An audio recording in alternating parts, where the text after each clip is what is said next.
Nah, Rasulullah sallallahu alaihi wasallam menyebutkan dalam hadisnya, tunaikanlah kewajiban kalian kepada pemimpin kalian, adapun haknya kalian minta sama Allah Subhanahu wa taala. Itu hadisnya disebutkan dalam Kitabus Shahih. Ya, jalani oleh kalian apa yang menjadi kewajiban kalian kepada pemimpin kalian. Apa kewajiban kita? Kita taat kepada perkara yang ma'ruf. Iya, kita tidak mencela mereka, kita tidak memberontak kepada mereka.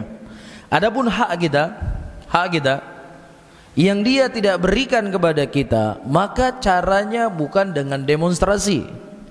Caranya bukan dengan kita membuat petisi. Apalagi caranya dengan mengangkat senjata. Tetapi kata Allah Subhanahu wa taala, ya, mintalah kepada siapa? Ya, mintalah sama Allah Subhanahu wa taala. Tunaikan hak engkau. Ya, adapun janjinya kepada kita yang itu merupakan hak kita, maka apa? Kita minta sama Allah Subhanahu wa taala.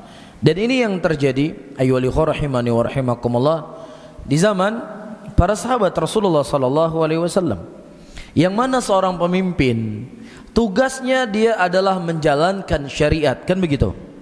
Di antara bentuk syariat yang harus dilaksanakan dan dijalankan adalah menunaikan salat pada waktunya.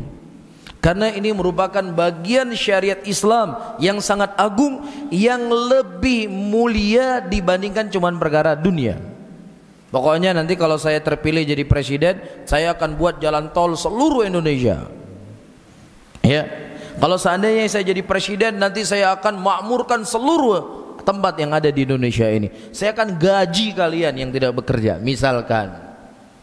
Ini tentunya lebih ringan dibandingkan penegakan syariat. Sepakat?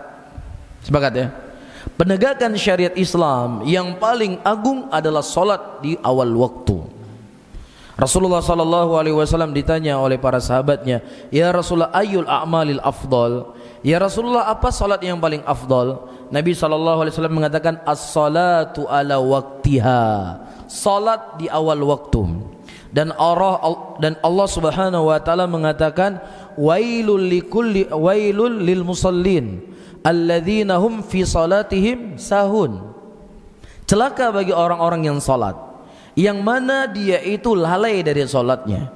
Di antara maksud dari lalai salat disebut oleh ulama tafsir adalah orang yang mengakhirkan salat dari waktunya. Paham di sini? Taib. Di zaman Hajjaj bin Yusuf, seperti yang telah saya singgung pada pertemuan yang lalu, dia mengakhirkan salat zuhur sampai mendekati salat waktu asar. Dia mengakhiri salat asar sampai mendekati waktu maghrib. Dan tidak boleh satupun masjid mengumandangkan azan di awal waktu, nggak boleh. Dilarang keras sama dia. Ya, jadi betul, real dilarang azan, betul. Kalau sekarang kan ditertibkan mic, kan begitu. Ditertibkan mikrofon supaya dipakai kepada hal-hal yang baik, kan seperti itu. Bukan dilarang azan. Dulu nggak boleh azan. Azan boleh di masjid ketika sudah menjelang akhir waktu.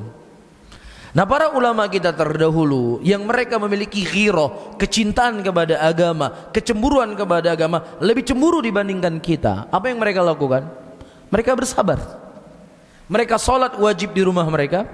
Ketika dikumandangkan azan zuhur sudah mendekati waktu asar, baru pergi mereka ke masjid. Niatnya sholat apa? Sholat sunnah. Iya. Dan itu hidup sahabat Rasulullah seperti siapa? Anas bin Malik. Apakah kemudian kita katakan Anas bin Malik pengecut? Kita anggap dia sebagai penjilat, ya, membiarkan kezaliman salat yang merupakan tiang agama diakhirkan sampai akhir waktu. Gak ada tindakan yang real pada Anas bin Malik. Berarti dia pendukung ya rezim yang zalim ini. Gak ada, para hadirin. Kesabar Anas bin Malik radhiyallahu taala anhu, yang kesabaran beliau Allah memilih siapa? Umar bin Abdul Aziz sebagai penggantinya. Bisa difahami?